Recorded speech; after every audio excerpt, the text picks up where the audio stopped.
Hoje é dia 26 de dezembro de 2020, 10 horas e 11 minutos na cidade de Franca, São Paulo.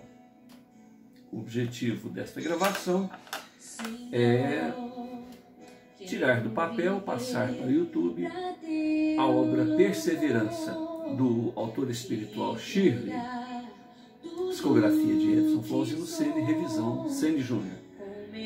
Eu já havia feito uma gravação das folhas 57 até a folha 87, que é o final do romance, 88 a folha.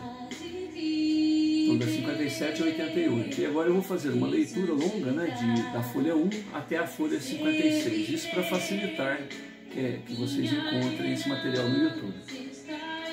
O romance Perseverança é um romance, vamos dizer assim, fictício, para que ninguém fique preocupado, né, com as origens históricas, mas ela está enquadrado dentro de um tempo histórico que corresponde ao final da escravidão, os últimos 120, 150 anos, período mais aproximado do reinado de Dom Pedro II e Princesa Isabel, onde que já havia as cartas de alforria, já havia um movimento abolicionista, e durante esse período ocorreram muitas rebeliões, e justamente foi um período onde, no final da escravidão, um período muito intenso de tráfico negreiro, que era um comércio muito lucrativo. E os coronéis, à época, no Brasil, dificultaram tanto esse movimento abolicionista, dificultaram tanto esse processo de abolicionismo, que foi o último país a se ver livre, né, dessa mácula na história do Brasil especificamente.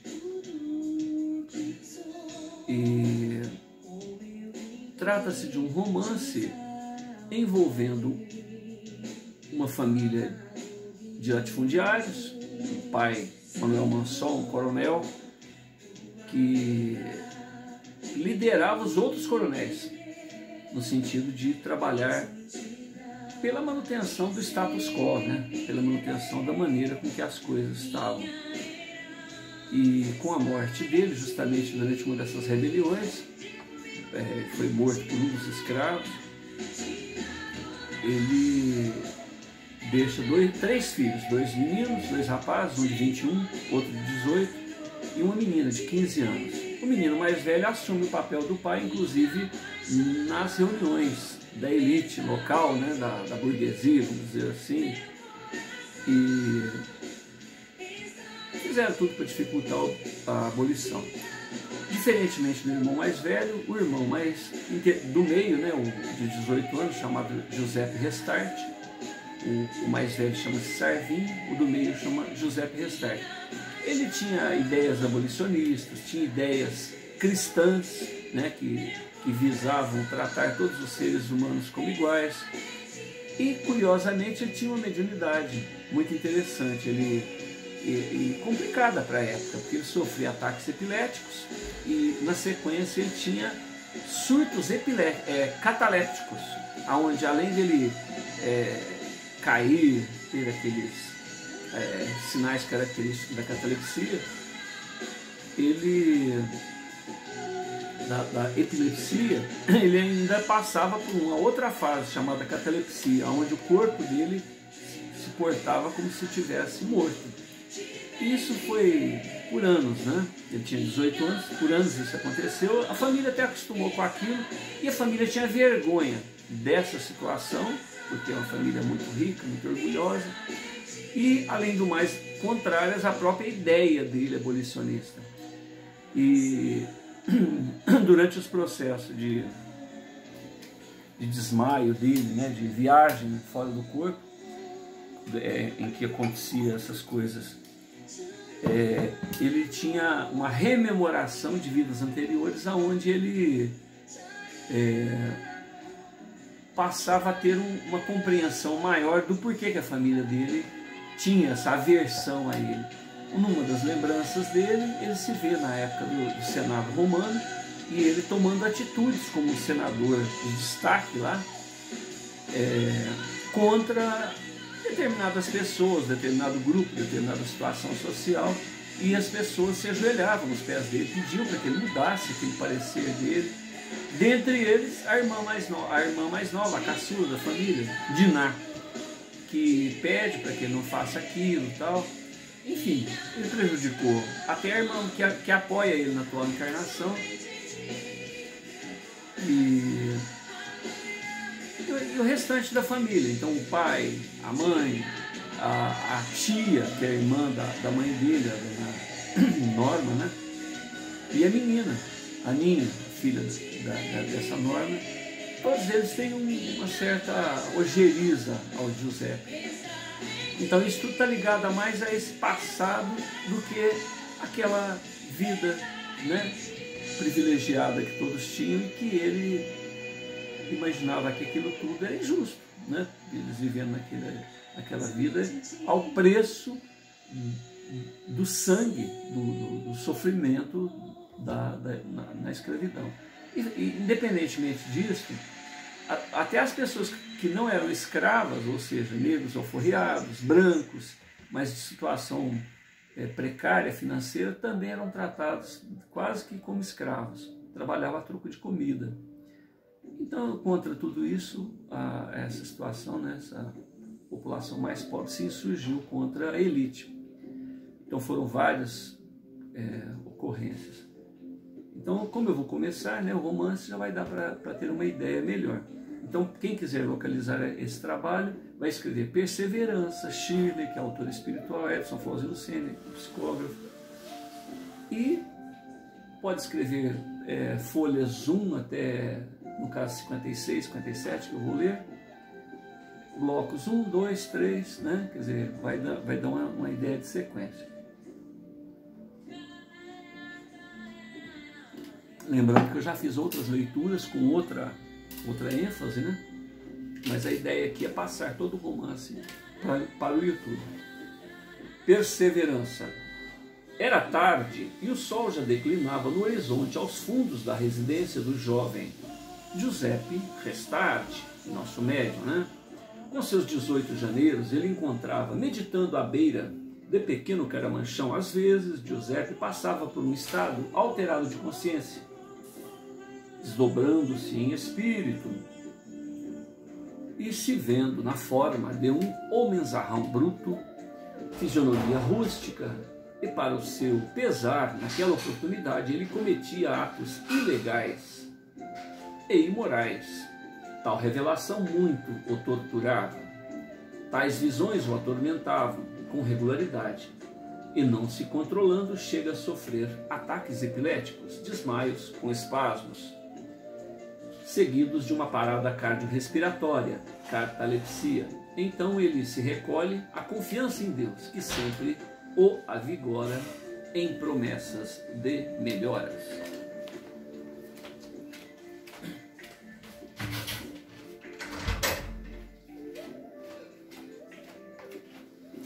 Então aqui ele se vê na forma de um homenzarrão, é uma das encarnações dele. Os familiares de Giuseppe o tinham por sonhador, sonâmbulo, anormal, desequilibrado, filho de pais orgulhosos e ricos, os quais se sentiam violentados em sua rotina, ou seja, na rotina do rapaz. Eles tinham vergonha de Giuseppe, grandes posses materiais garantiam a estabilidade financeira de sua família, bem como dava a Giuseppe a oportunidade de penetrar no infinito de si próprio e de apreciar aquilo que a sua mente abarcava, sem prejuízos à própria sobrevivência. O pôr do sol sempre o convidava à psiconáutica. Não obstante,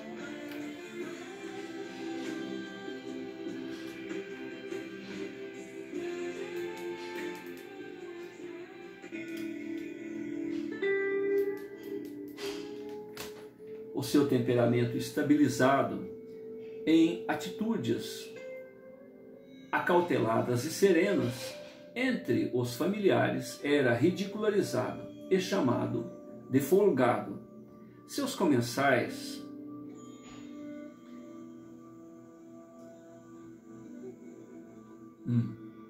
Giuseppe, apesar de ajuizado, sereno, paciente, não encontrava as palavras adequadas para explicar aos seus comensais em relação ao tempo empregado nestas introspecções e os benefícios delas obtidos, se limitando na afirmação de que ele tem necessidade de rever o que fez de errado em outros tempos e que também deveria encontrar os meios para se redimir.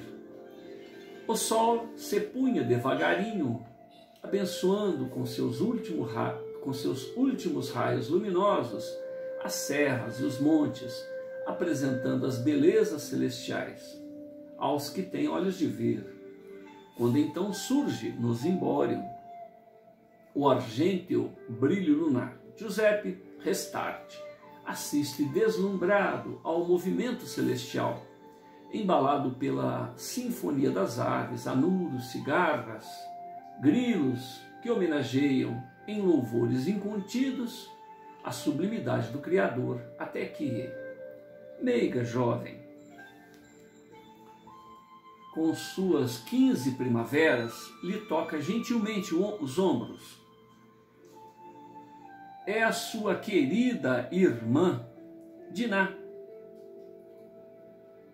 que compreende e aceita a perspectiva de vida do Giuseppe.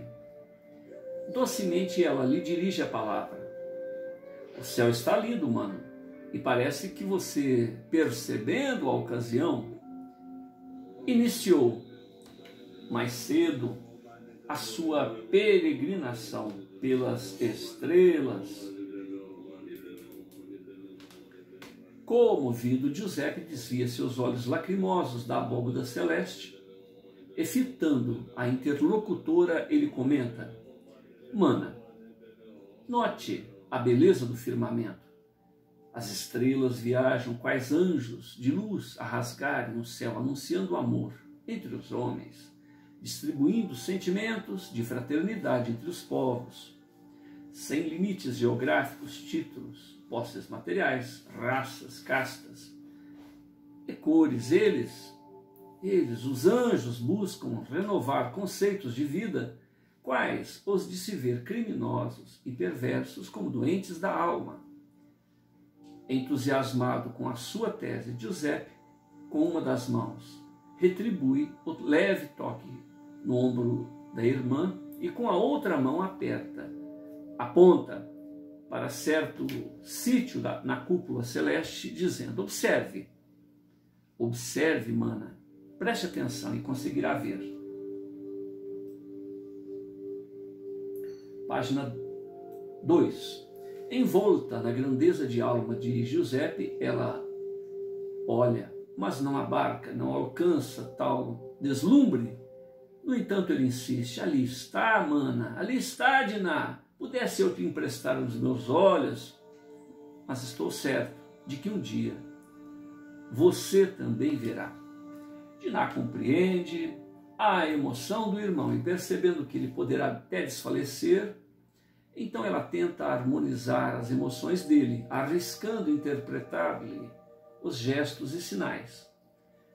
Mais que um irmão, Giuseppe é um bom amigo que, ao pôr do sol, costumeiramente se despede do chão da terra e viaja rumo às estrelas, o que causa em Dinah antecipadas lágrimas de saudade. As palavras de Giuseppe são poemas da alma, ocasionando a expectativa de reencontro breve, revelador e misterioso. Ela chora, Dinah chora,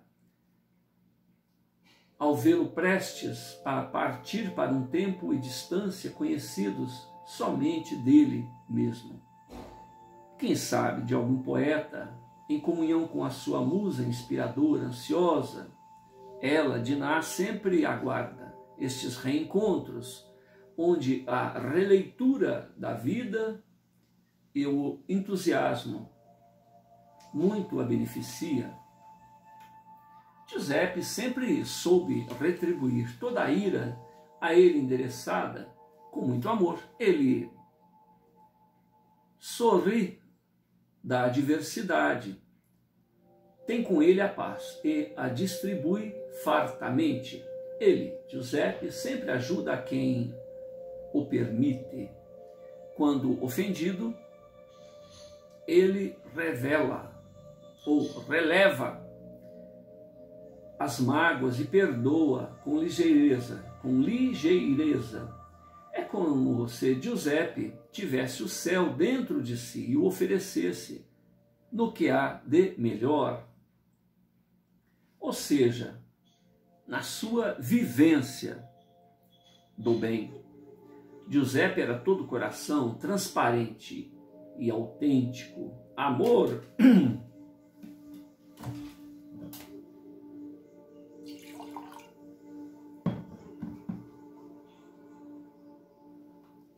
Giuseppe sempre soube retribuir toda a ira a ele endereçada com muito amor.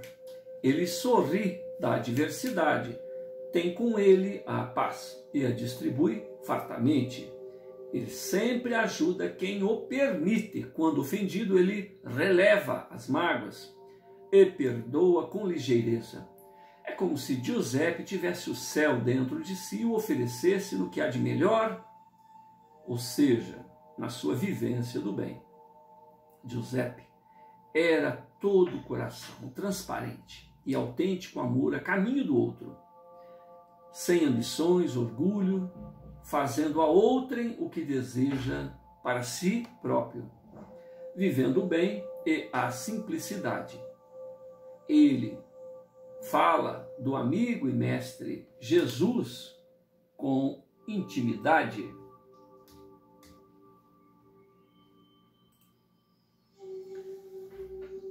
E em todas as oportunidades, louva-lhe o nome e a memória,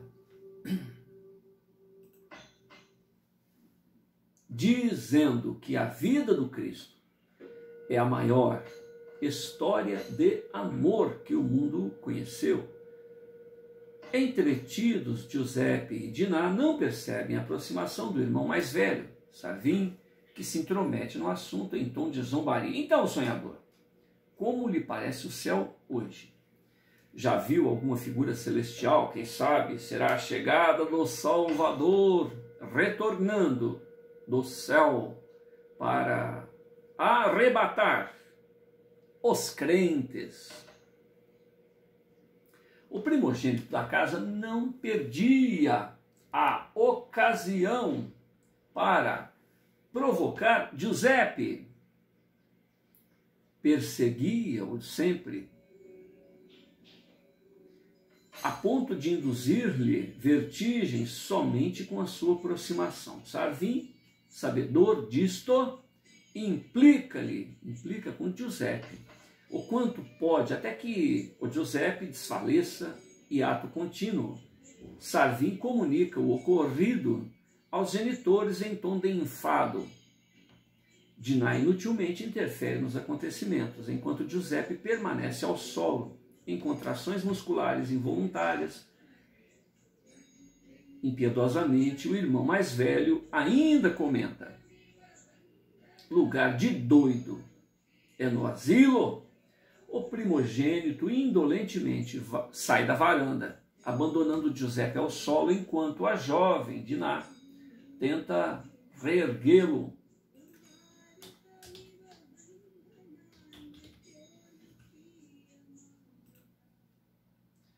Dinah observa, impotente. O sensível irmão de peito ofegante, garganta seca, coração apertado, olhos brilhantes a verterem lágrimas quentes, quais límpidos e misteriosos cristais, rolando pela face, espelhando o que estagia no íntimo da alma, e na vida ao redor, espelhos do seu mundo íntimo, as lágrimas, e espelhos do mundo ao redor, do mundo exterior. Dinah, impotente para retribuir as belas e oportunas palavras que ouviu do irmão, ela simplesmente acompanha aquele anjo a abrir as asas da alma e buscar refúgio em algum recanto dos bem-aventurados. Giuseppe, com a consciência expandida pelo desdobramento do corpo, tinha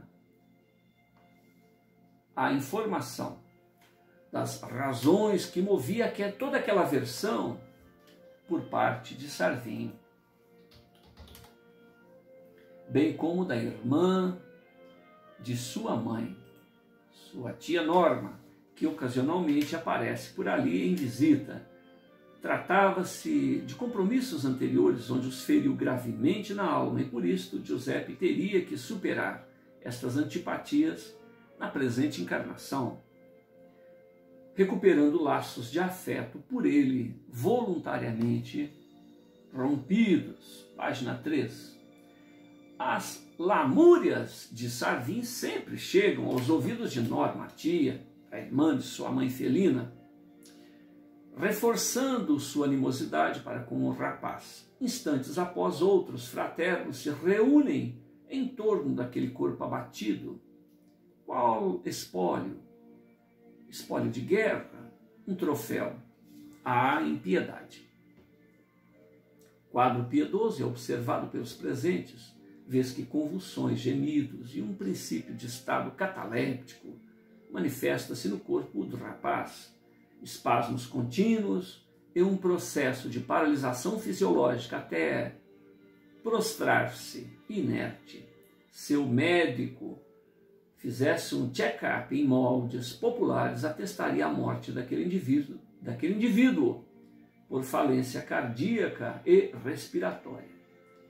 Grave lição de vida poderia ser auferida aos observadores deste quadro pelas tantas vezes em que Giuseppe foi humilhado em decorrência do seu estado de saúde e cuja calma, autocontrole se mantiveram diante do cinismo e da impiedade dos seus algozes.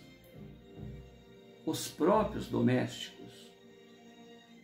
Giuseppe nunca se incomodou com as gratuitas zombarias a ele dirigidas por familiares em relação ao seu estado de saúde e cuja calma ele retribui a essas gratuitas zombarias com perdão, autocontrole, serenidade, sublimação. Às vezes, sem as janelas da compreensão da alma, se fica sem entender por quem os sinos celestes dobram entusiasticamente, homenageando os verdadeiros e desconhecidos heróis, almas despertas, perseverantes, que percebem gratamente a solidariedade a verter dos céus em seu socorro, o calor fraternal, as doces vozes que em uníssono louvam a misericórdia divina que a todos retribui a possibilidade de se reabilitar junto à própria consciência as situações em que se equivocou e aos corações a quem feriu. Ou seja, ele não recebe ajuda da terra, mas recebe do plano espiritual. Ainda são desconhecidas estas lições para aqueles que rastejam nos primórdios evolutivos, mas cujo esforço de si próprios sob os auspícios da perene, irreprimível e brutal evolução irão compreender a solidariedade universal e a infinita misericórdia divina.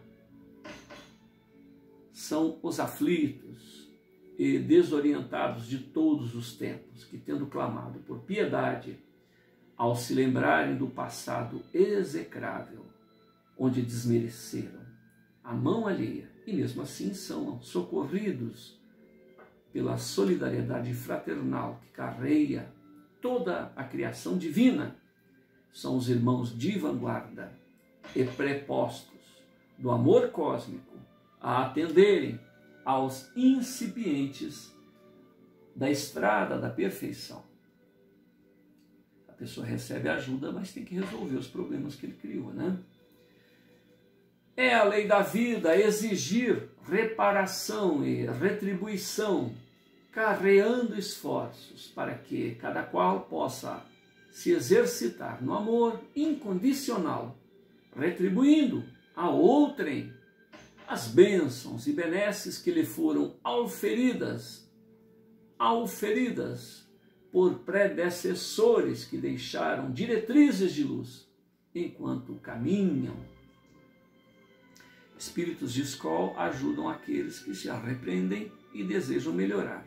E da mesma maneira, a seu tempo, quando esses vão melhorando, tem que retribuir para aqueles outros que também erram hoje, fazem coisa errada e que depois se arrependem e querem melhorar. Então o trabalho de reparação sempre vai ter que ser feito. Quem errou vai ter que reparar o que fez. Mas vai ser amparado, vai ser estimulado pelos irmãos de vanguarda. São as sombras do passado que se tem que enfrentar. São as sombras do passado que se tem a enfrentar. A semelhança da fênix, estas sombras ressurgem, elas incidem e insistem em se materializar ante os olhos extasiados das almas penitentes, junto à roda do karma. De um lado está o olhar de rendição e esperança do coração contrito e arrependido, e de outro lado a presença severa, devoradora dos desafetos, vítimas destes crimes e enganos dos arrependidos. É a evolução anímica, é a evolução da alma, ofertando a reparação e o perdão. O algoz é beneficiado pela graça divina e muitas das vezes pelo perdão dos ofendidos. O perdão dos ofendidos não exime de ter que consertar aquilo que ele fez.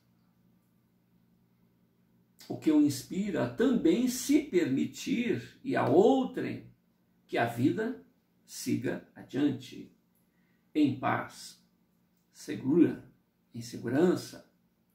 Compreende que os conflitos e remorsos inúteis apenas paralisam esforços.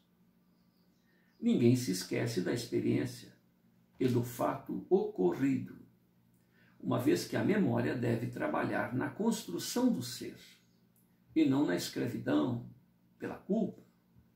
Há um passado de equívocos, assim permitindo que uma época nova e bem-aventurada se instale e floresça no coração das almas evolvidas, as almas que saíram do comum das criaturas e buscam melhoras. Arrepender-se e trabalhar na reparação é o lema de todos os despertos para a estrada da perfeição. Saber onde errou nesta caminhada para não se cristalizar, para não paralisar em enganos e seguir adiante em trabalhos abençoados pelo amor. As almas têm mistérios que estamos longe de desvendar. Estagiamos em milênios por sítios evolucionários, dormindo no mineral, sonhando no vegetal, se agitando no animal, até o despertar consciente em a humanidade. Rememorar o que fomos é a retrospectiva do processo, do progresso alcançado. Não há um monstro desconhecido a ser trancafiado pela vergonha no porão da memória. Não há que se envergonhar do que se fez de errado, do que se fez errado. Monstro, o remorso alimentado pela culpa, monstro do qual desesperadamente e se aventura a escapar.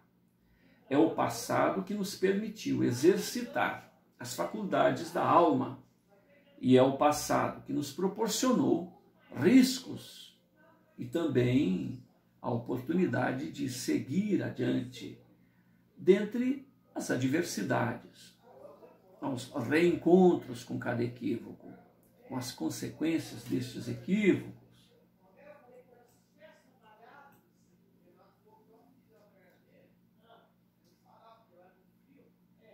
Aportando ao momento presente com valores novos e a consciência desperta. Quero melhorar. E não há o porquê se envergonhar, se omitir, se fugir da lembrança das épocas de ignorância. Afinal, tudo foi útil na construção de nosso caráter e de nossa lucidez. Página 3, página 5. Há um esforço caudaloso por parte de todos os caravaneiros da cidadania cósmica em retribuir gratamente ao milagre da vida, ofertando às novas gerações esta nossa vivência, atestando as experiências que lograram nossa compreensão do amar. Amar sem exigências, sem aguardar a retribuição, pressa. Afinal, a imortalidade é dádiva de todos. Atrelada à lei do progresso, esta ciência anímica, esta ciência do espírito, da ciência da alma, é um tribunal às avessas dos moldes estabelecidos pela a justiça do chão da terra. Justiça que liberta o vivente quando se arrepende e se esforça por reparar danos, reatar laços afetivos rompidos por decisão própria, por uso do livre-arbítrio, e se esforça por reparar danos no uso do próprio livre-arbítrio continuamente. Se fez errado, se repara usando o próprio livre-arbítrio, reatando.